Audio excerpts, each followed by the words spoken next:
Hi everyone, I am Rebecca from ChemKnits, and I have here about 100 grams of some Lion Brand Fisherman's wool in the color Maple Tweed. This yarn has 3 dark brown plies and 1 light brown ply. From all the dye-in projects I was doing today, I have a lot of leftover dye around. I have some RIT liquid dyes in teal and pink mixed up, and some Teal Wilton's food coloring mixed up as well. And so I thought that I would use this leftover dye to dye this Lion Brand yarn.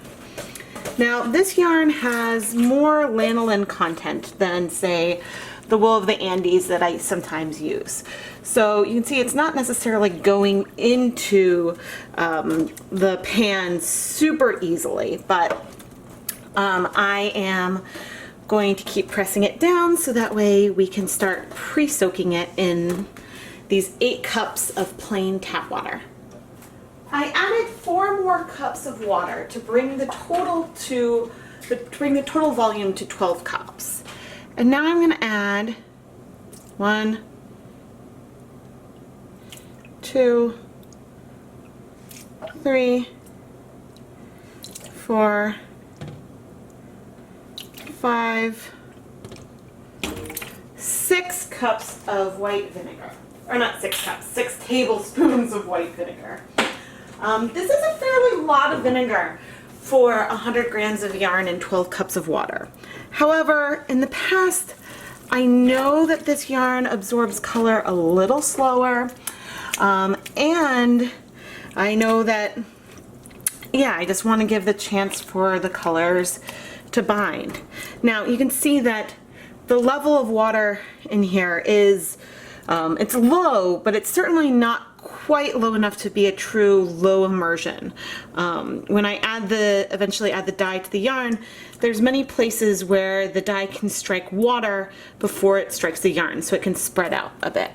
But I do want to give the color a chance to spread out a bit, but we are going to have fun adding on a design in a little bit. There still might be some dryish pieces, but I am turning on the heat.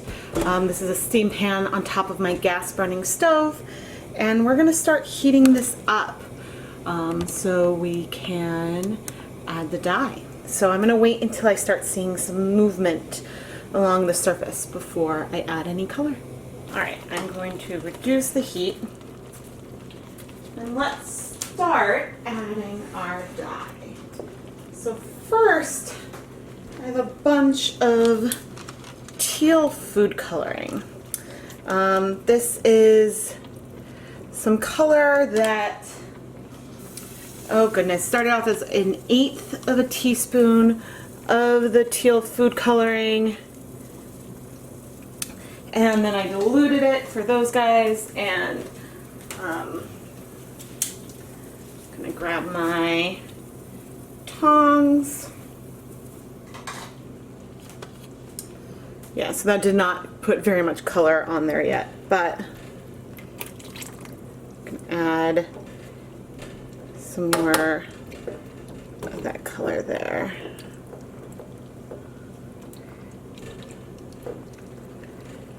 I'm not planning on flipping the yarn to add more color, so that is why I am sort of shimmying it at this stage. Okay.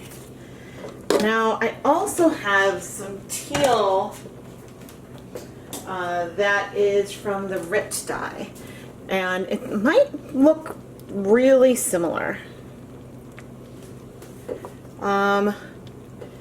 Maybe a bit different in hue.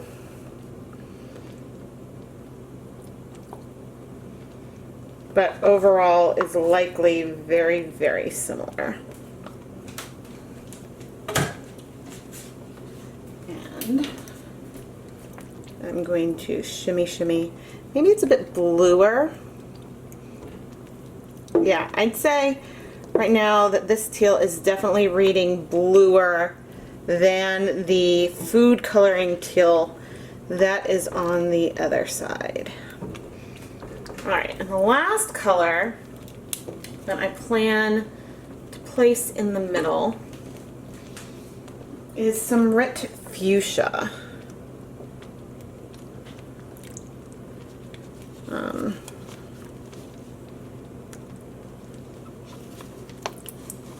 Getting some out of that sponge brush. I was hand painting a bit earlier.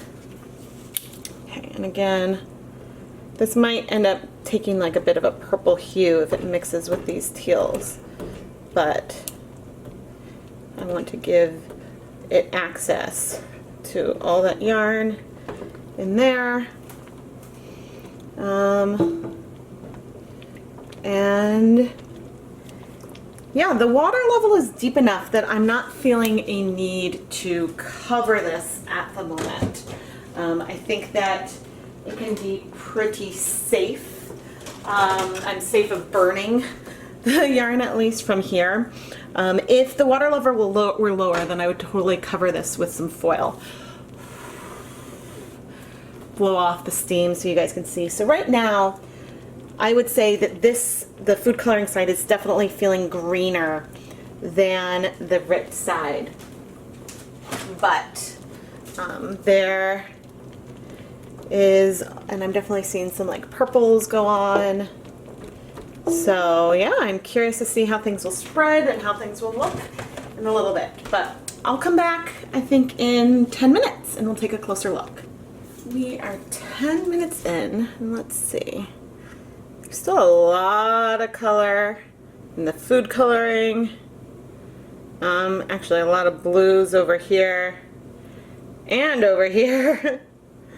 But that sort of fits my experience with this yarn, in that it just takes color a long time to absorb.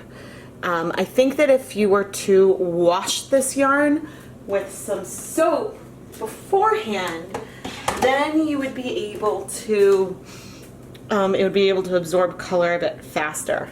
But yeah, I mean, I think that this will be really beautiful once it absorbs more. I'm gonna go ahead and let this heat for, say, another 20 minutes. I'll increase the heat a bit and turn it back down once it starts bubbling, and then I'll come back. 20 minutes are up, and we're in a nice bubble, and there's still a lot of blues and some teals left in here. I'm going to turn off the heat now and let this yarn cool off while in the steam pot, or sorry, the steam pan. This will give it a little more time to absorb more color, or not. But then once it's cool, we can wash the yarn and see how much pigment we have picked up. There is definitely still some color in here.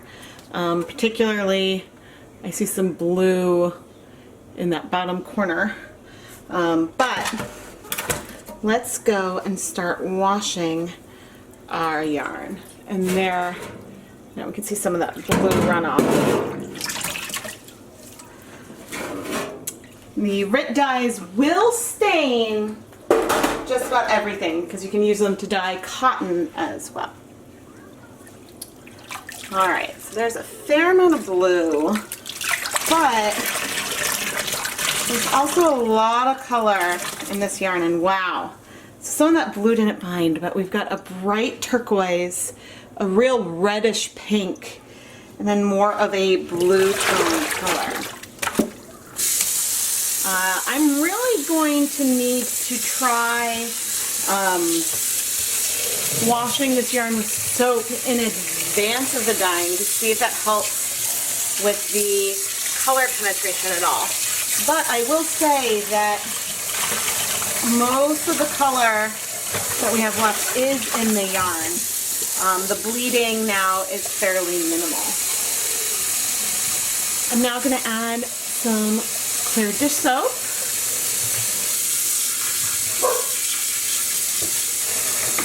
To help remove excess color. This is a feltable yarn, so I do not want to agitate it too much. But more to that point, Some people sometimes ask me a lot of questions about whether having wool yarn in hot water will cause it to felt.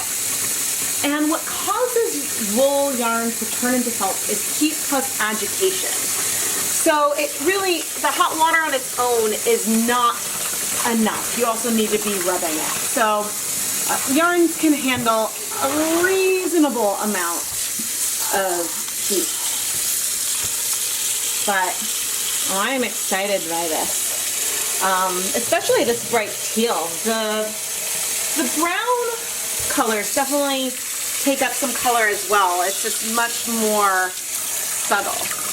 And now, all right, there's still a little bleeding, but we've rinsed out most of it. I'm gonna go ahead and wash this a few more times to try to get the water to run clear, and then I'm gonna go hang it up to dry. I believe that this brightest teal came from the food coloring, whereas the more muted teal and pink came from our RIT dyes. But we did get a really, really nice level of color penetration here.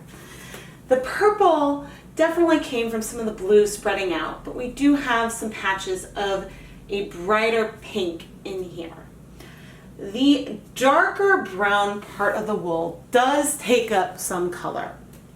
And I think that if we were dyeing a whole skein of that chocolate brown, that there would be some variation to that deep color. Like I see a more almost yellow brown here, sort of a deep burgundy, and then almost greenish on the other side. But it's a little hard to tell because there was this oatmeal colored ply in there. And so that lighter, brighter color does sort of affect the way that your eye sees the rest of the yarn. I do really, really like dyeing this yarn. I think that the colors and the way that these twists come out are just gorgeous. The yarn base that I used for this video, Lion Brand Fisherman's Wool, is a yarn base that you can find in a lot of big box retailers. But I will have a link to it from the Lion Brand website in the video description. It would be interesting with this yarn in particular to try scouring it a bit, letting it soak with some soap in advance to see if that changes the rate at which this yarn will pick up color. I found it to be a bit slower than Knit Picks Wool of the Andes, which is also 100% wool, and absolutely slower than a superwash wool. So it would be interesting to look at different things that can change the ultimate rate of color absorption. Nevertheless, I think that the level of saturation we got is fantastic. And the yarn is fluffy and beautiful, and I think could turn into something really, really amazing. I am Rebecca from ChemKnits, and if you enjoyed this video, don't forget to subscribe to the ChemKnits Tutorials YouTube channel. I do a lot of videos, and in some of them I will measure out all of the ingredients in a lot more detail, and then in other ones like this, I will take leftover dye and sort of throw them together to see what we can create. And sometimes we get the most amazing one-of-a-kind colorways using this sort of attitude as I don't want to leave any dye behind, I want to use it to create something beautiful. The ChemKnits Creations Etsy store is filled with stunning one-of-a-kind yarns. Ones used in videos like this, but also ones that are in the Dye Pot Weekly series. The whole shop is full of yarn that has been dyed in past and upcoming ChemKnits Tutorials YouTube videos. And so you can watch the videos and then go bring home the finished dry yarn to play with yourself. Thank you so much for watching.